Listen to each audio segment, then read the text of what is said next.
biting down on this fork. I just want this fork so I can eat an olive. Did you also put your frozen stuff in the freezer? I put everything in the fridge. I don't think I got Okay. anything frozen. Okay. Yeah, imagine. That would send me to a mental hospital. Yeah. What is going on with you? So, Thanks for checking. That was the sound of me opening my beer. yeah. There's one Stella left. Yeah. Rich.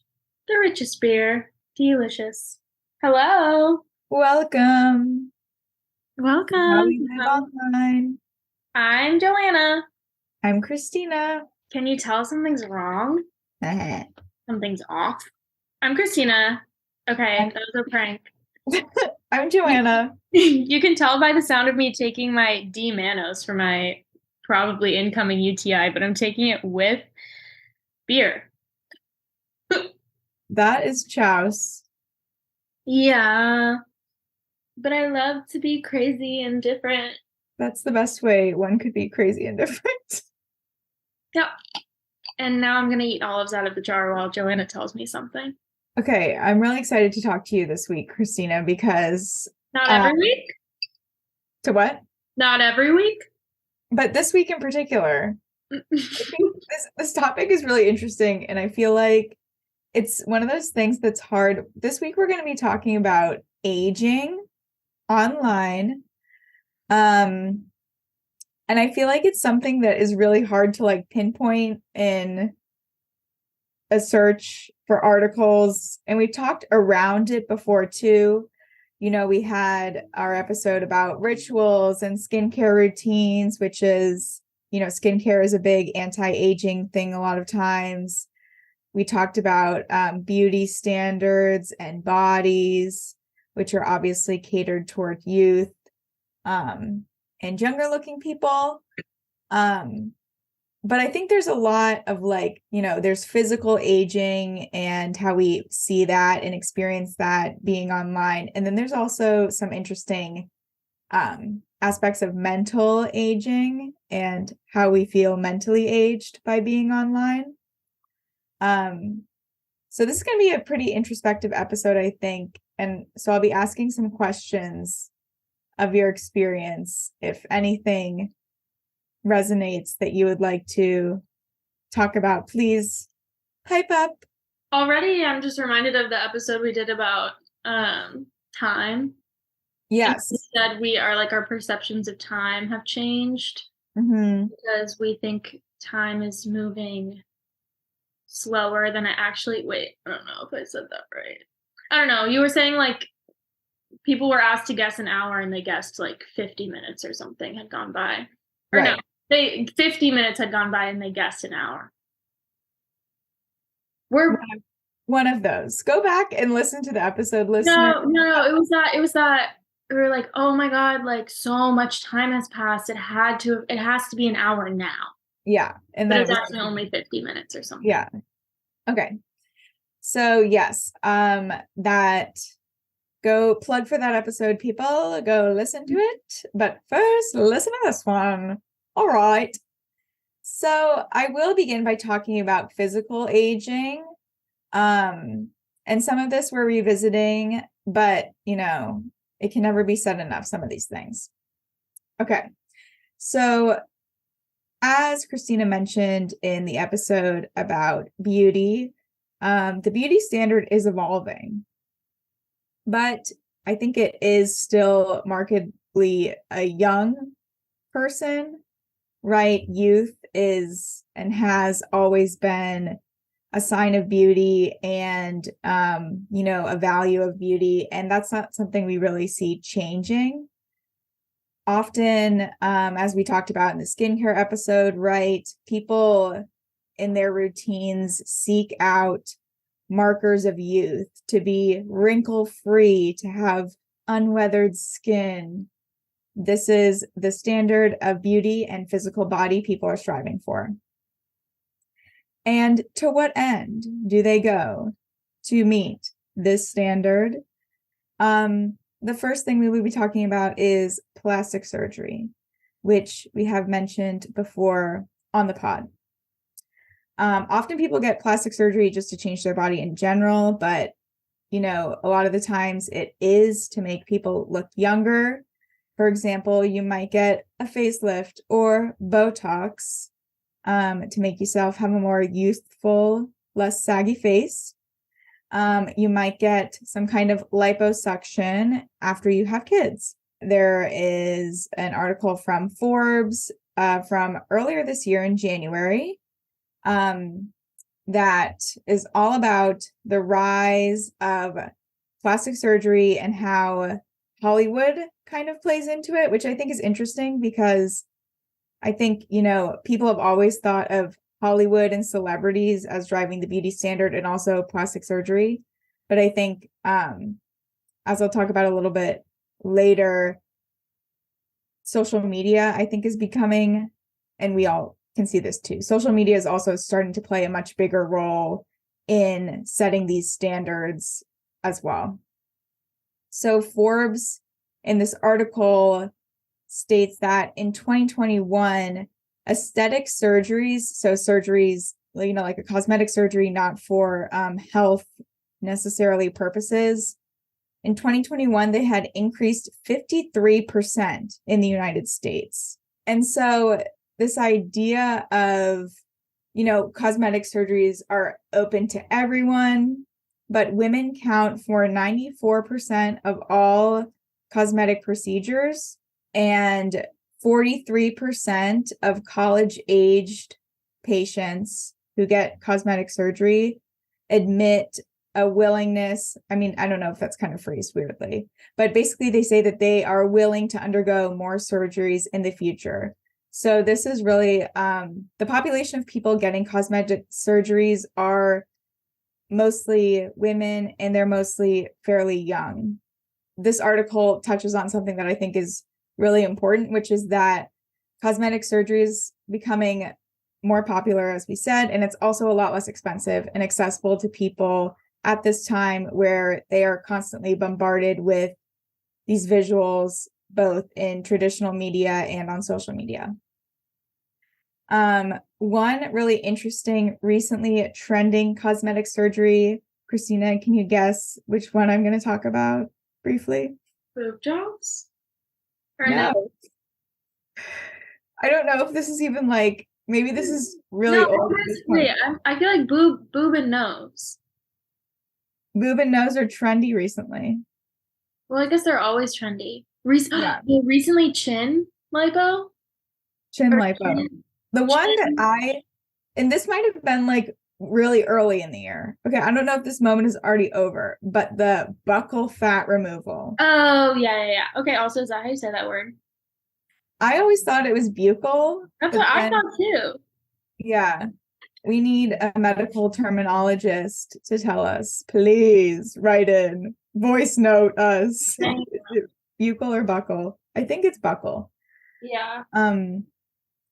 So if you don't know, buc or buck is the Latin root for cheek.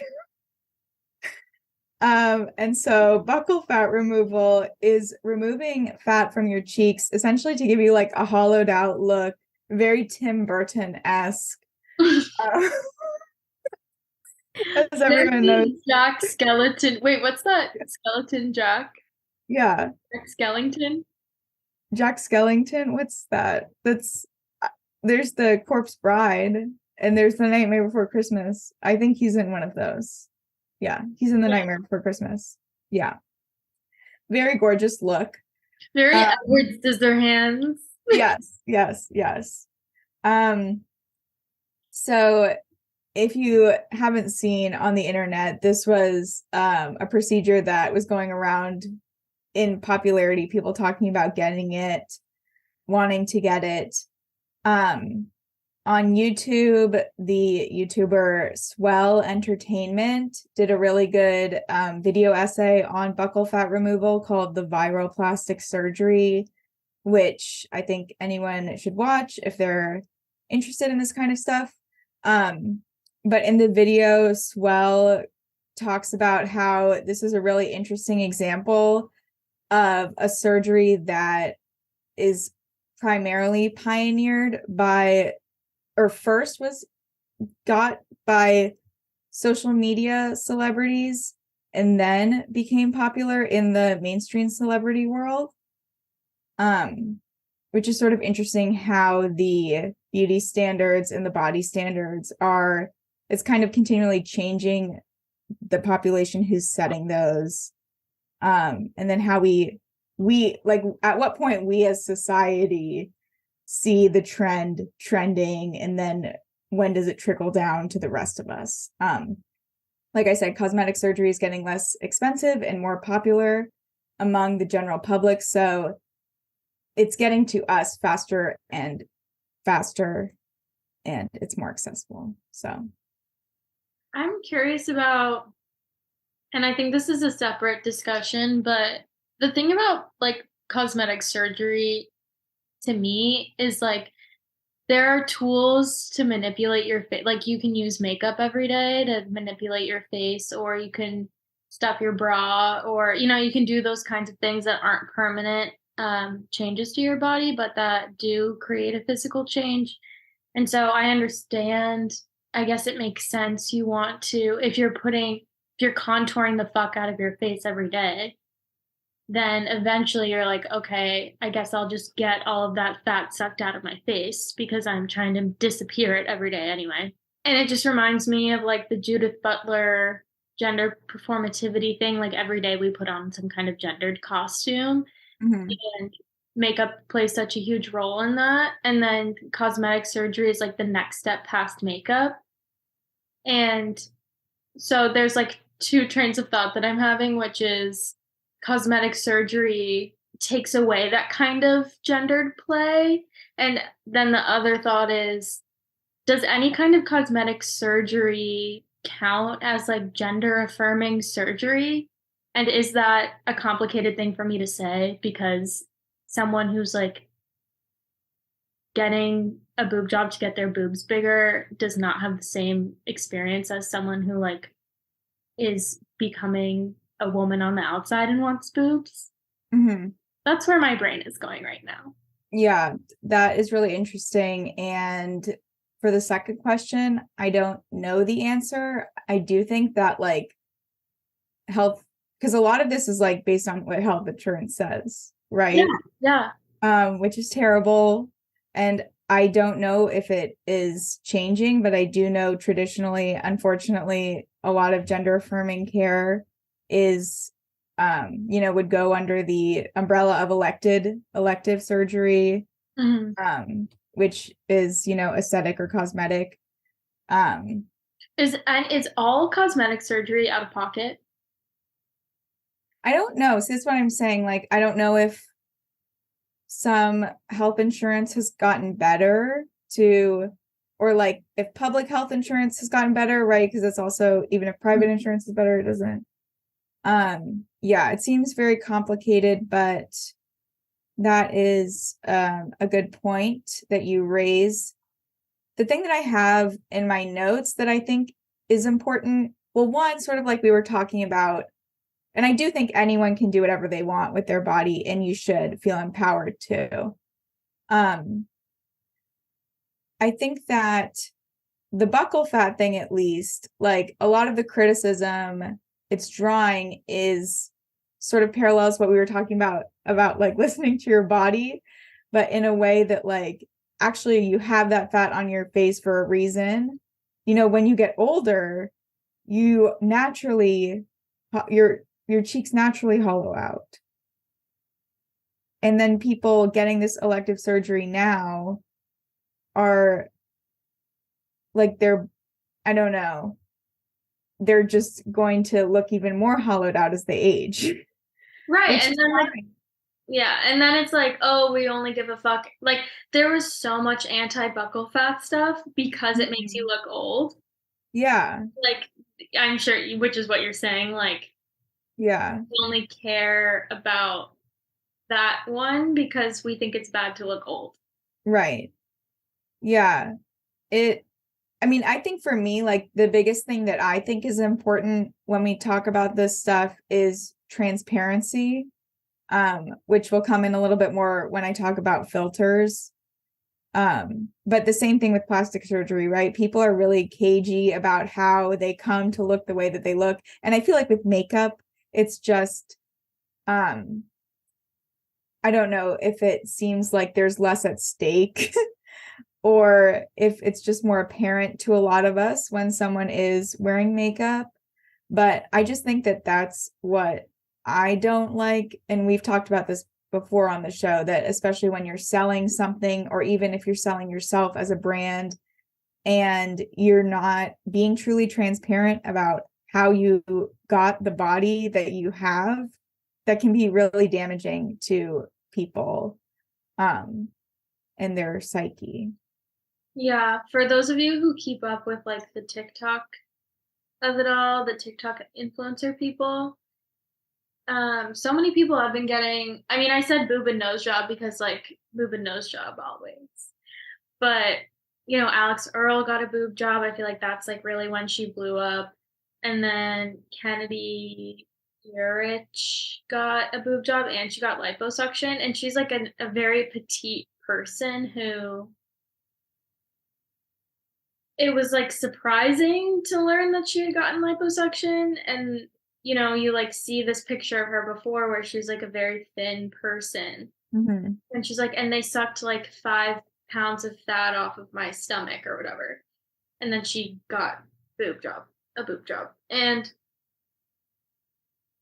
she was like really, really open about the boob job. And then like people were guessing in the comments if she had gotten liposuction. And then she was like, oh, like I wasn't gonna say anything, but yeah, I got liposuction. And I was like really surprised at how much fat that they were able to get off of my body because she was really skinny before and is still really skinny.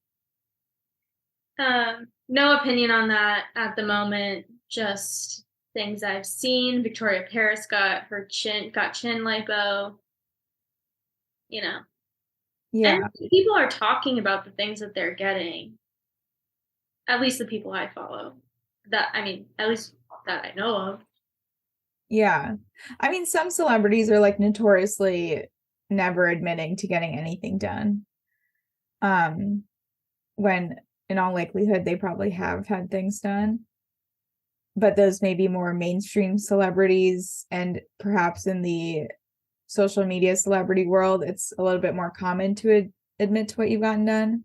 But the other thing I sort of wonder, like that what you're saying reminds me of, is like how, which is also something we plan to talk about later in the season, is like how common these things are like in insular communities. Like it almost, people, the way that I feel like I hear about it discussed in the people that I follow is that it's like a rite of passage, or that everyone does it.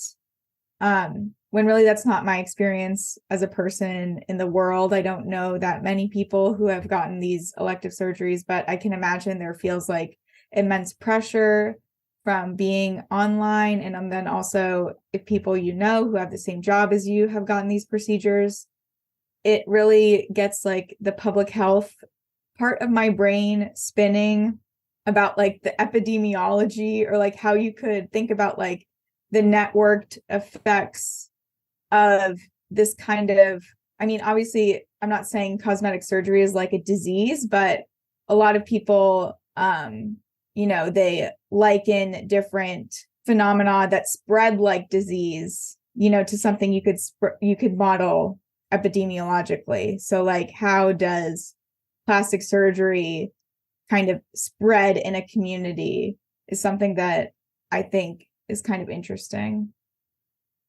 Yeah, that's a good way to put it, because you're mirroring the people in your circle. Mm-hmm. It's like everyone got a fucking Nalgene. Yes. Yeah. Except not the water bottle. I like to empathize. Like, I honestly can't imagine how absolutely wild that would feel, to feel like everybody is undergoing a surgery, like, and feel so much pressure to get a surgery. Surgery is like, I mean, some surgeries are not a big deal, but like a surgery is a surgery, and you have to recover from those things. Even like this elective procedures, like people undergo like intense periods of recovery after those things.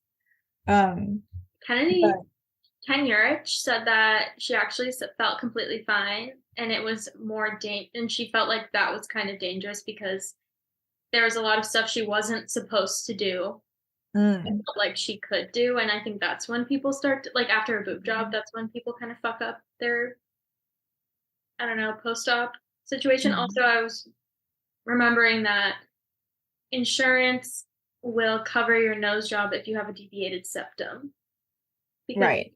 like correct that. But I my guess is generally like you can't get anything covered by insurance. But yeah, to be I mean it's I like don't ever want to get surgery that I don't need for my health. That's Hmm. my personal feeling. I got Yeah. my appendix out. That fucking sucked. Yeah. It did suck. And I got my wisdom teeth out. And like also my body just does not react well to anesthesia. Yeah. Never want to do that. Joanna, What? Isaiah's watching this show called Lenox Hill. Oh, I've heard of that. It's crazy. It's about these brain surgeons in New York, and it's Hmm. like a docu-series about their life. Hmm. Obviously, I cried at like every episode because they're like really crazy because it's like, real patients going through this stuff. Yeah. But you get to see the surgery. And that part is cool. Like all the actual like medical stuff is cool, but like, obviously the human part is what made me sad. Hmm. Anyway, I recommend if you're like in a headspace to watch it. I'm not, but I did watch a little bit. Hmm.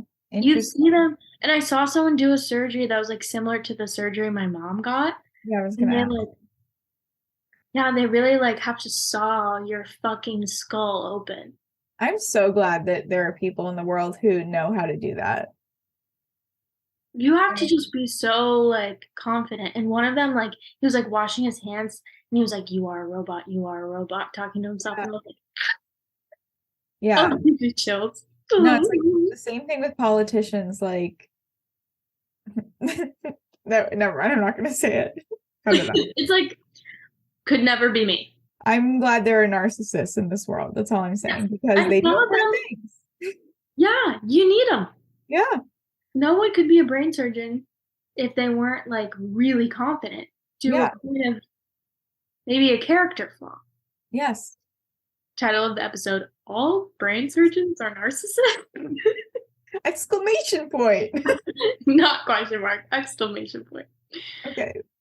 So next, I'll just talk quickly about filters, and wrapping up our physical aging body conversation. So, I think it's kind of funny for me. I'm not someone who's on Instagram. Sorry to spoil for anybody who thinks that it's me on there sometimes. It's not.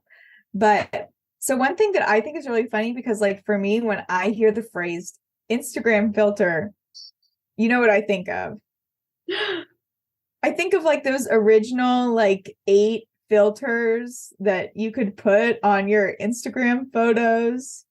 Like, and everyone used like the heat one that made it look like summertime and it made you look tan or whatever. Or sometimes you'd use the one with like Clarendon is the first one. It's kind okay. of blue. Uh-huh. Then and then they get like, hazy, whatever. That's Yes. really funny. You have not been on Instagram since Instagram started 10 years ago. No. Okay, because I saw pictures of you with that. The Like, pillow face. yes. Yes, which we have done before. Yeah. Right, but so the progression has gone, and I think still on Instagram, some of the filters are just color and lighting filters, but now we have traversed into more facial filters that alter your physical appearance, using some augmented reality technology. And so is that how you, like when you hear the phrase Instagram filter, do you think of all of those things or like the facial filter more so? I think of all of them kind of. It just kind of depends on the context. But I Mm-hmm. remember when I took my first like darkroom photography class, someone was using like when you're developing film, the way that you develop the film is you use all these chemicals, and then you like have to essentially use light to print the photo onto the paper. And you can do that in with different techniques, one of them being using filters, which either make the thing lighter or warmer or cooler or whatever. And I remember someone being like, "Oh, it's like an Instagram filter," and my teacher being like, "No, like the Instagram filter is like this." Oh my God. And it's funny.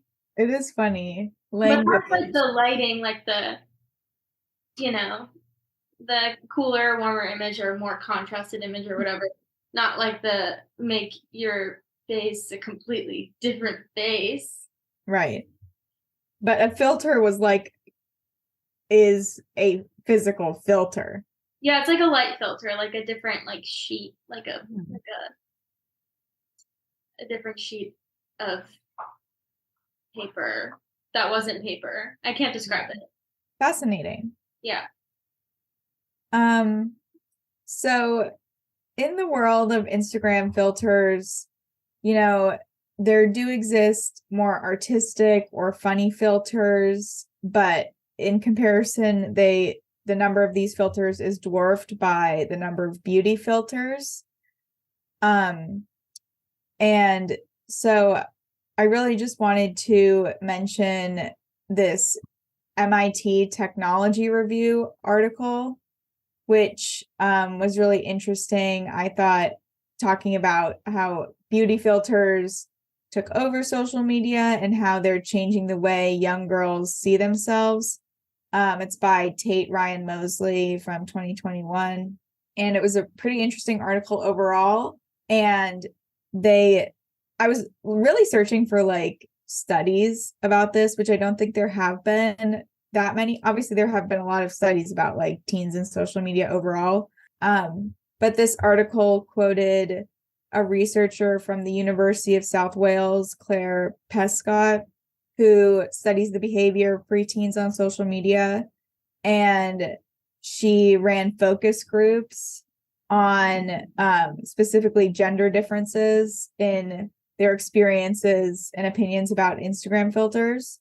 Pescott is quoted as saying, "All of the boys said, 'These are really fun. I like to put on the funny ears. I like to share them with my friends, and we have a laugh," she says. Young girls, however, see AR filters primarily as a tool for beautification.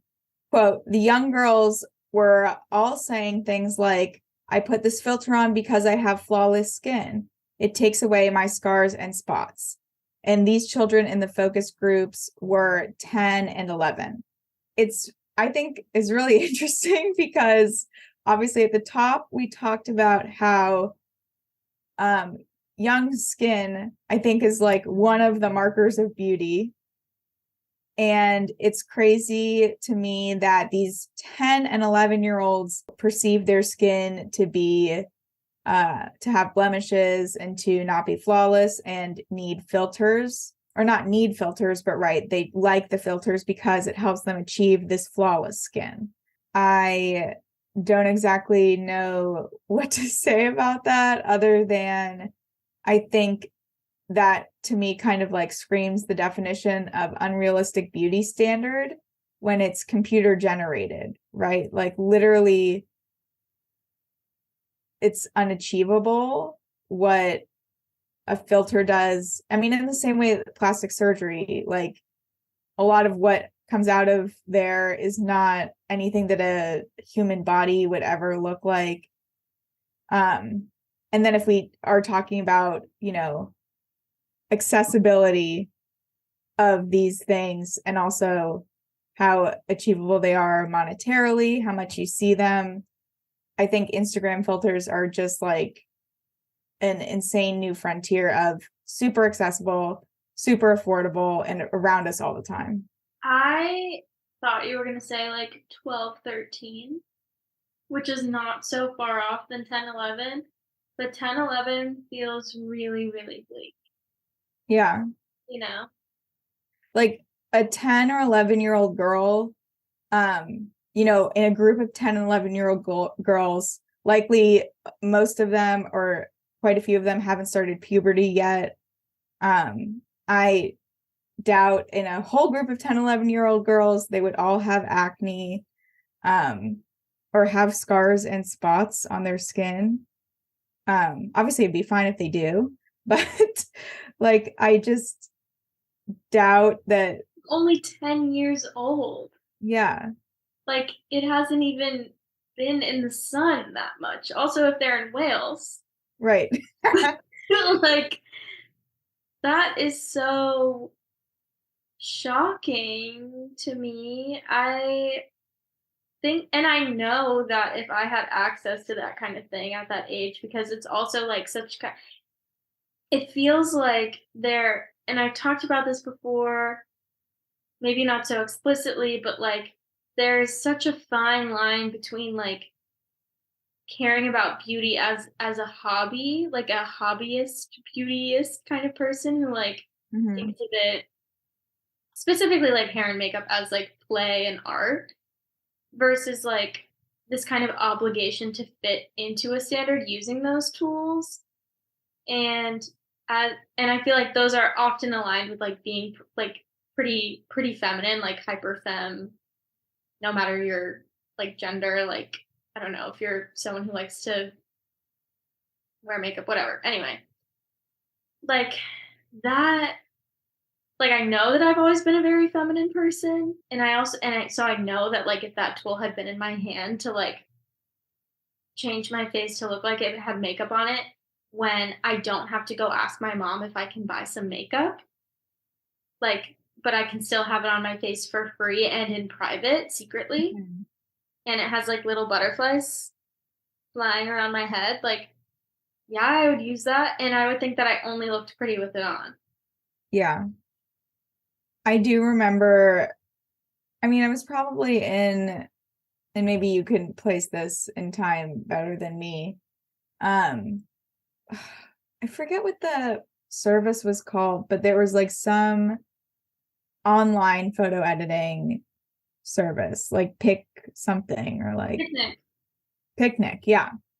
And I think on Picnic there were like, at least this is the only thing that I have that is remotely similar to this, which is I think there were like features you could like whiten your teeth on Picnic, or you could like make your skin look tanner. I don't know if I like ever actually like posted anything with those, but I definitely like did apply them to photos of myself and, ingest how I looked different with whiter teeth that had never had a sip of coffee in their life. So don't know how they would be yellow, but. Thank you. You did use Picnic a lot. Me? Yeah. Oh, okay. Thank you for remembering that for me. Yeah, we weren't like friends yet, but we were friends on Facebook, and you were always posting like photo booth pictures with Eleanor that you had like picnicked a lot. And I did that too. I'm like saying, are you judging me for that, or like no, what? I'm saying I did it too, but we had different picnic styles. Oh, I see. And I thought yours were cool. Yours were like kind of darker and more blue. Yeah. I was like as emo as like within my range of emo. Right. I think in that time of my life. The thing about being emo in middle school is that like I desperately wanted to be emo. Yeah. I couldn't be though, because I didn't have the confidence. And so looking back, the people who actually were, yeah, that's cool as fuck. No, yeah, this what I'm saying is like in my range of emo capacity. Yeah, same. Yeah. It's less than yours. Oh, thank you. But but I wasn't emo, to clarify for the listener. You just had darker hair. Yeah, I just have features that are naturally more emo. It's just really cool to be who you are. Yes, so true. And I mean this like with true, like genuine, earnest love. Yeah. Oh my God, that's beautiful, Christina. I agree. I think especially as we get older, I feel like I admired those traits a lot more. I just didn't have the confidence. Yeah. Okay. So we've already touched on this a little bit, but there's a lot of, in the space of aging and physical beauty online, there's a lot of social comparison, and sort of marking yourself against a line of other people, right? And that's just what social comparison is comparing yourself to others. And the question is, what is normal? And I thought it was particularly interesting. I wanted to research a little bit more about mental aging, specifically aging out of online content and aging in to online content. So what do I mean by that? And what do I mean when I say mental aging and how the internet mentally ages us? Well, the first thing that I think of is the generational wars, which I think people have used that phrase to like actually talk about important topics like the housing crisis or like Social Security. But when I talk about the general wars, I mean like our cultural touch points as millennials or Gen Zs or cuspers, whoever we are. Things like the skinny jean versus wide leg jean debate, side part versus middle part. Any others that we should mention? Like cropped leggings. Harry Potter, the cry laugh emoji. Okay, I love that. GIFs. GIFs, right. So like Instagram Reels? Yeah. Yeah, versus TikToks, right. Yeah. So what's interesting about the generational wars, especially as they're playing out online, is I feel like there's a big undercurrent of all of these things is an older generation feeling like they're left out of the current trends, or like what they have come to know and love is not trendy anymore. Like when there were 45,000 million bajillion videos of like millennial women singing a song about how like their skinny jeans are really cool and fuck Gen Z, you guys suck. And it's kind of like, what? Right. Yes. It's really interesting to behold, right? And it's also not all of us, right? And that's the social comparison part of it too. Like this is like a small group of people online who like seem to truly care about like which one of these is better, when obviously neither of them are better, just one is trendy right now with a demographic, which I'll talk about, is the one who sets the trends on the internet. But it's, I think, really interesting when, people come to feel like they're not in control, especially for millennials who are the first generation to have been young on social media and then to get old on social media. So there is a really good Wired article by Erin Carson called Growing Old Online, which talks about this topic exactly. Carson in the article goes through a lot of their experiences and how they have personally perceived growing old online. One quote that I really liked from the article, Carson says, "The internet was our music that our parents couldn't understand. Sometimes a friend's parent would make an AOL account, and all of us, fumbling through middle school with our screen names in our chat rooms and our passive-aggressive away messages and our old live journals, would shriek with laughter about it. An old person on the internet. It was the best joke in the world." And then later in the article, Carson says, and now having an AOL account, right, is the oldest thing you could possibly do on the internet. And so, yeah, I think I won't, go through everything Carson says in the whole article. I just think it's really interesting. But essentially, I think it's just this really, and like the article states, right, since millennials are the only generation this has happened to so far. And I feel a little bit like that too. I'm a cusper. I feel like I was young on the internet and now I do feel kind of older on the internet, but not like in any extreme kind of ways. But right, we're old enough to see changes like Facebook being really popular and then less popular, Snapchat being really popular and then less popular, TikTok, skyrocketing in popularity. And then obviously one day, shocker, TikTok will not be popular anymore. Twitter too, right? And so I think the most interesting thing that Carson points out in this article is that young people take up the most space online by cultural volume, if not necessarily by actual numbers, which I think points exactly to this piece of social comparison and trend setting. And I don't know why, but I think it is true that for some reason, young people, and they're really young, like we are young, but it's younger people than us who decide what's cool or what's trendy online. And of course, that's all relative, right? Like in smaller, niche communities, other things are cool and other things are trendy.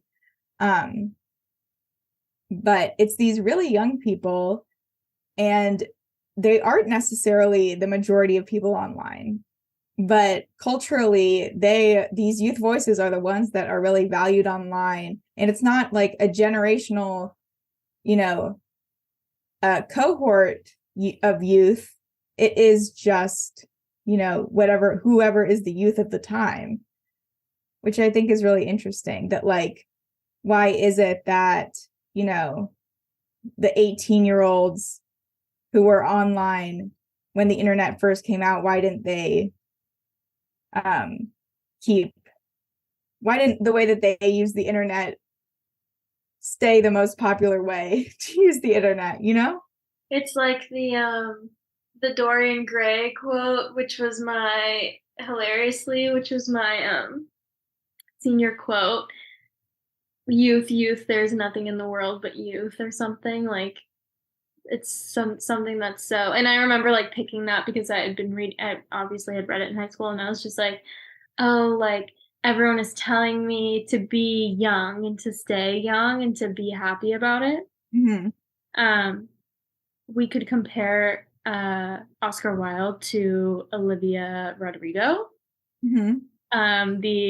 What is it? I'm so sick of 17. Where's my fucking teenage dream? It's like the same thing. So funny. Yeah, there's just such a cultural weight put on being young that I think is never going to change. And then you see how that kind of like carries into what is canonized. Like the Beatles were like not taken seriously when the Beatles first started out because it was all young women who loved them. And then slowly as that generation aged, now the Beatles are like the Beatles, and they just have such a different connotation than they did in the beginning. Which, we'll see how that changes. Like, I think Madonna in the 80s was probably like, oh, Madonna's like this random, like not random, but like, she's a pop star. And now it's like Madonna's one of the most famous, and Cher, and eventually Lady Gaga, one of the most like famous female singers. Right. I don't know. Yeah. So it's just like no one gives a fuck, or like everyone is judging the young people for caring about the thing, and yet that's where cultural weight goes. That's where money gets poured into. That's how, like, formerly record sales happen, now streams. And then as that group ages, it's taken more seriously because has a legacy now, because it's something that has been cared about for decades. So I think like being young, or like things that are valued by young people, are just in this strange space of like they're valued so highly because of the young people, and yet they're not taken seriously. And then eventually that flips. But they also become the butt of the joke, you know. It's like only dads like the Beatles, or like, I don't know, the Police or something.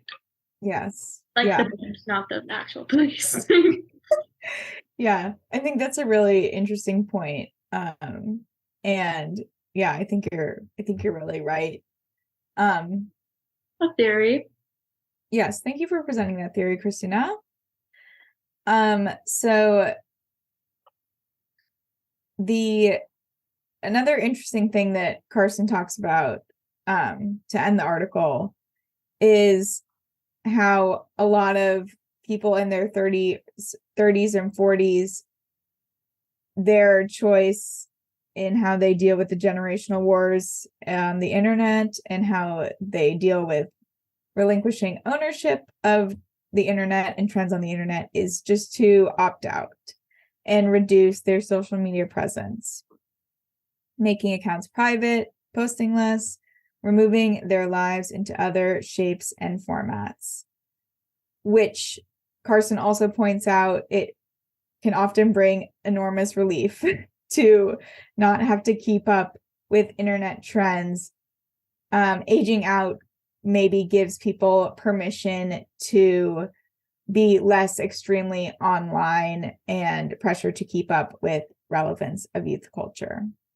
On the flip side of aging out of online content is aging into online content, which is something we will talk about more later in the season, specifically around the process of consenting to take your stuff offline, and some of the consequences that can come from being really online, especially when you're really young. I think about this idea of aging into online content both from consumption of content and production of online content. There are no real rules for what kids can do online. A lot of services have in their use agreements, you have to be a certain age, you need parental permission. I know that, like, I don't think the internet has changed that much from when I was a kid. Like, you didn't actually need any of that stuff. Like, you could just sign up for whatever you wanted, because kids also are more often internet savvy than their parents. So, like, they are being, digital natives, or just more technologically savvy at knowing how to get around those things. There's at least for me and my people, there's the concept of being a YouTube kid. Do you identify as being a YouTube kid, or, a younger person who watched a lot of YouTube? Kinda. Yeah, I do too, a little bit. Although when I was thinking about this for the episode, I can't think about how it affected me that much. Like, I wanted to have something to say about, like, oh my God, being on YouTube and these people changed the way that I think about things. But I don't know that it really did. But I was on YouTube probably too much as a kid. I watched a lot of, the early YouTube comedians, in quotations, or entertainers or whatever, were so loud. Mm-hmm. Like screaming and crazy. Mm-hmm. Fred, yeah. I watched a lot of Fred. Mm-hmm. And I definitely thought that that was really hilarious. Mm-hmm. And I tried to be that way, and I would get yelled at the dinner table almost every day, because my parents are teachers, so they were with kids who were being annoying all day. Mm-hmm. And I specifically remember one time when me and my brother were being really loud, but it was mostly me, and my dad was like, I am around this all day. Like, can you please stop? And he did kind of yell, and he was not a yelling guy. So it really stuck with me. That's and I watched a lot of, like, Jenna Marbles. Mm-hmm. So yeah. But I feel like I didn't. Okay, yeah, no, I kind of was, though, because I did, like, the cinnamon challenge and the ice and the ice bucket. No, the ice bucket challenge I feel like was later. Yeah, that was an Instagram, like, nomination, or just a social media nomination. What's the ice thing? when you put salt on your skin and then put ice on it and you just fucking burn your skin. Oh, ow. Yeah. Yeah, I didn't do that stuff, but sometimes I do watch, and I can't think of one specifically. I'm really sorry, people. I everyone that I did watch on YouTube, like, literally doesn't exist on YouTube anymore. Oh. Okay, wait, actually now I'm remembering. Community Channel. I also watched like comedy stuff. Tran. Yeah, Community Channel. I loved her. Upload a video like maybe once every 2 years now. Yes. She's a genius. Yes, she's so funny, but also like literally, I mean, not like really raunchy stuff, but like kind of inappropriate for like a 10-year-old. Like, obviously a 10-year-old, 9-year-old is not the audience for Community Channel. Right. I didn't get it for so long. Yeah. But I knew, but it was funny. Yeah. And then it was really, actually really funny. She's great. Yeah. Okay, wait, I actually do remember. I'm gonna have to go on this tangent. It's not gonna be coherent because I'm just remembering it now. But so I think that there was a popular channel called Soho Girls that I never watched. I didn't know anything about Soho Girls. But so for reference, Community Channel she's from Australia. She has Asian features. Soho Girl was also Asian. And Natalie Tran of Community Channel did a parody of Soho Girl called No Ho Girl. Oh, really trans Vietnamese. Vietnamese? Yeah. Essentially, they looked similar. And so Natalie Tran did a very funny parody of Soho Girl called No Ho Girl. And in the comments of the video, people were saying things about them being sisters, but I'm pretty sure it was sarcastic. Anyways, I'm sure it was sarcastic now. In the past, I could not understand sarcasm because I was too young. So this was something, it ended up being like a bit of a back and forth between the two of them, which I'm sure just like got them more views, and like they weren't actually feuding. But like, to me, consuming the content, what's up? I don't remember this. It was like not a big thing. But anyways, there were just like 2 or 3 videos between the two of them where it seemed like they were in a fight, and in my brain, people said they were sisters. So I remember like leaving not like a hate comment on Community Channel, but just being kind of like, oh my God, like this video is crazy of her to make, especially because that's her sister. And that's like such a mean thing to do to your sister. Literally like the only comment I have ever left on a YouTube video. And it got like so many dislikes because I just didn't know actually what I was talking about because I didn't understand subtext. But yeah, those are the consequences. So embarrassed when you got dislikes. I was embarrassed. I was like, what did I say? Like, come on, guys, like we're all here together. And like, if anyone knew that was like a literal 10-year-old like making that comment, I'm sure they would be like, I mean, I probably misspelled something. It might have been like so obvious.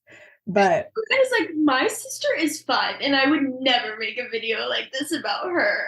I know, I was like, dang, they're really going hard. Like, they are not friends. Like, oh my God, I can't believe sisters could like feud like this online. But yeah, no, they were not sisters. They were just 2 people doing a video. Anyways. On the topic of YouTube, I've never seen 2 Girls, 1 Cup in my life. That's probably good. Have you seen it? Yeah, when I was a lot younger. Can we watch it? I don't want to watch it. I've never seen it. Okay, people, if we get how many dollar donations? Oh, you won't watch it for free. I'm just saying, maybe the people want us to watch it. Okay, yeah, if you want, I'll do it for $1. Just $1? I'll do it for nothing. I've never seen it. I'm curious. Okay, I want at least $20. $21 is our fee. Let's do a reaction video. Oh, we should start doing reaction videos to things that like everyone has seen. Like so long, as if it's new. Like we're like, have you guys seen this video someone just posted? Oh my God, Joanna. Wait, I did see that video of that girl who ate her tampon. Oh my God, stop. Okay. We talked about consumption of online content and aging in. I don't know if you're going to leave on what you said about Two Girls, One Cup, but that is an interesting example of something that people who are really young should not have watched. And yet they did. But there's also the production side.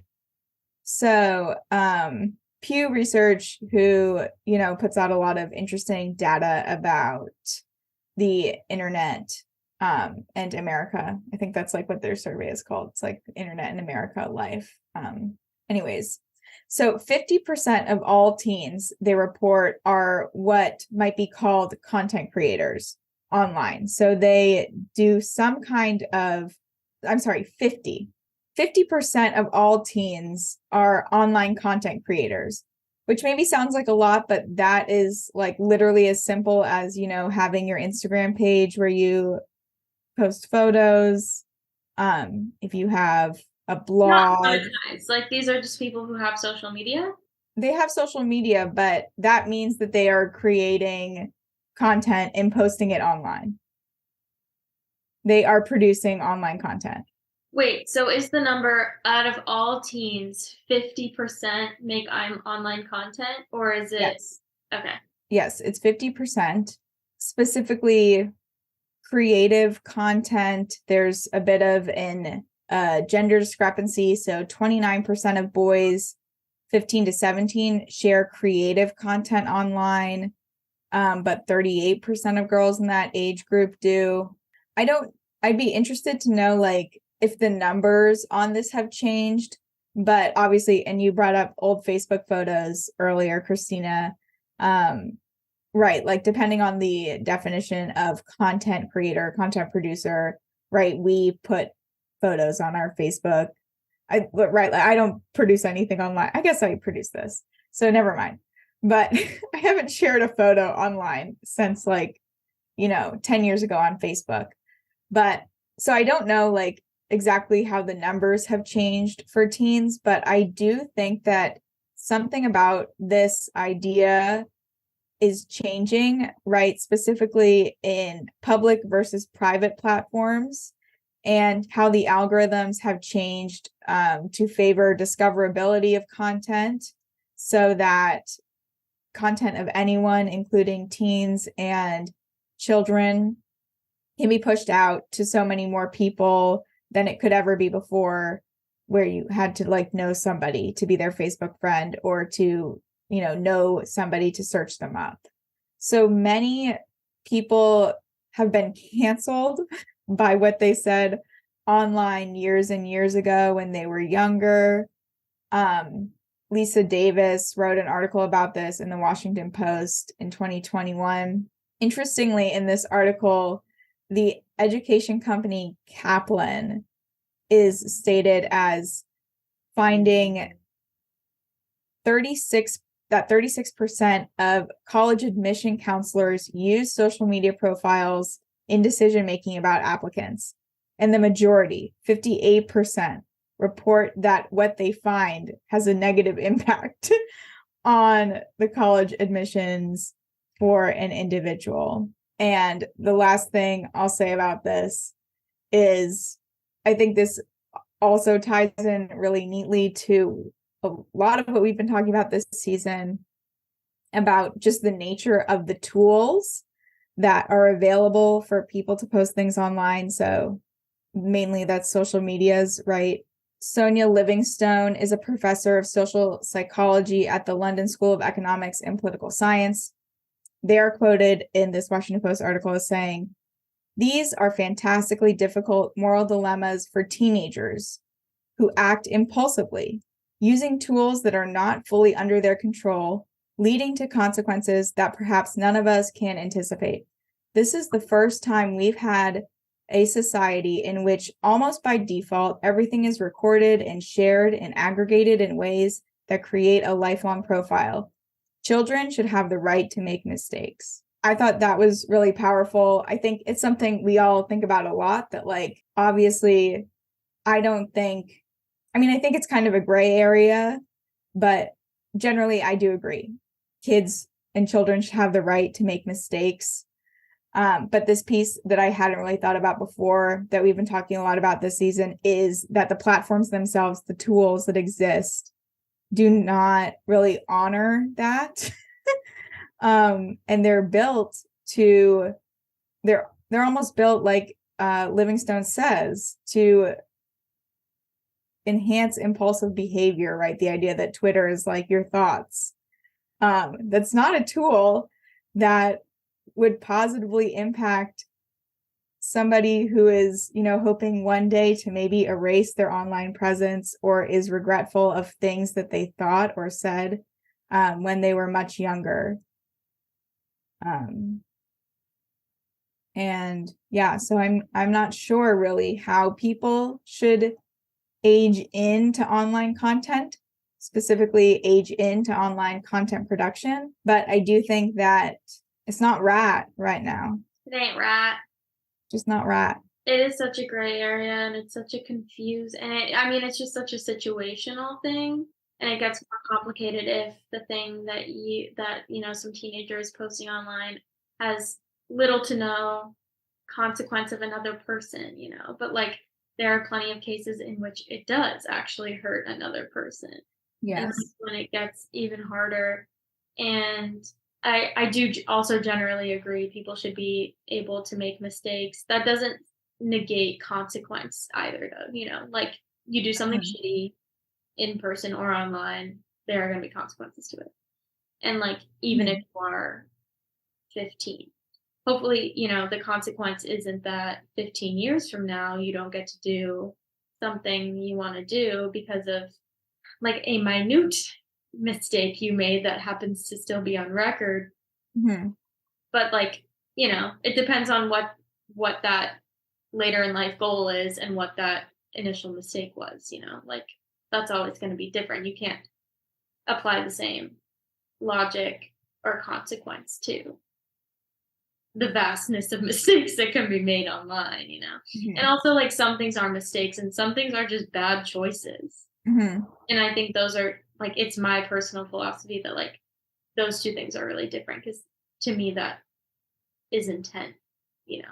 I intended to make this decision and it was a bad one and it like fucked someone over, or like I accidentally posted something by the slip of my finger or whatever. That's different. Yeah. No, I think that's very well said. And I agree. I do think though that like for children, I don't know. I tend to, obviously I totally acknowledge and I 100% agree that the area is gray. And I don't know if it's right of me to feel this way, but I don't know that children should be held to the same standard of intent. Yeah. That adults are. Yeah. I think that makes sense. You have no life experience. You don't know what the fuck you're doing. You have a different yeah, you're literally not allowed to vote, like you're not allowed to like do so many things, and yet you are allowed, quote, to have like an online opinion. Like I just feel like I don't know, like it's so weird. Like obviously it's not that like children and teens shouldn't be allowed online, but like they're just so amplified when they are. Yeah. Why isn't there like a little baby internet? Yeah. Get on that, mama internet, papa internet. Make us a baby internet already. Yeah. Like, get busy. I think about this with like my grandma can't use a phone now. Yeah. Just give her, where is the senior iPhone, or like, and maybe this does exist and I haven't like searched hard enough for it, but a software you can download onto your iPhone, because everyone has an iPhone, that like either makes it usable and safe for a really little person or a really old person. They won't allow that, the iPhone. Why?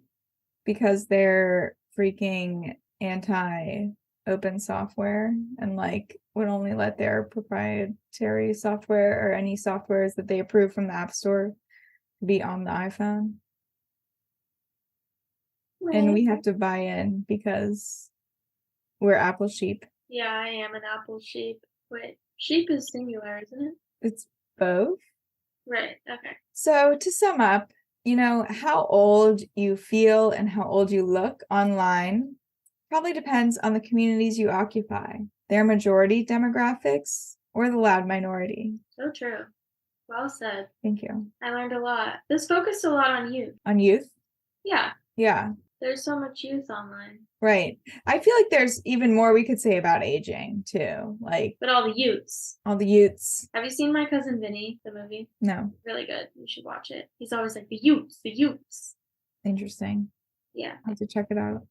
So it's like Oscar Wilde, Olivia Rodrigo, Joe Pesci, the youths. Oh, okay. I was like, they're all in My Cousin Vinny. No. My dream. Wait.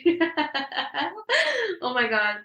I'm gonna make this is inspiring me to make the Instagram picture for this episode be dream blunt rotation. Oscar Wilde, Olivia Rodrigo, Joe Pesci. Perfect. You and me. Amazing. I learned a lot. Thank you. Thank you. This was well researched and eye-opening and made me think about a lot of stuff. Wow, that's all we could hope for an episode of How We Live Online. So if you like us, would you donate $1 so Joanna is forced to watch Two Girls, One Cup with me? For me, it's $20. For you, it's $1. $21 in total. We'll both watch it. Joanna will do it for less. No, I won't. Christina, honor my boundary. No. I'll print out a $20 bill. Are you gonna pay me $20 to watch it with you? No, I'll steal it back. We can't talk about that right now. Anyway, I'll start crying if I talk about money. Okay.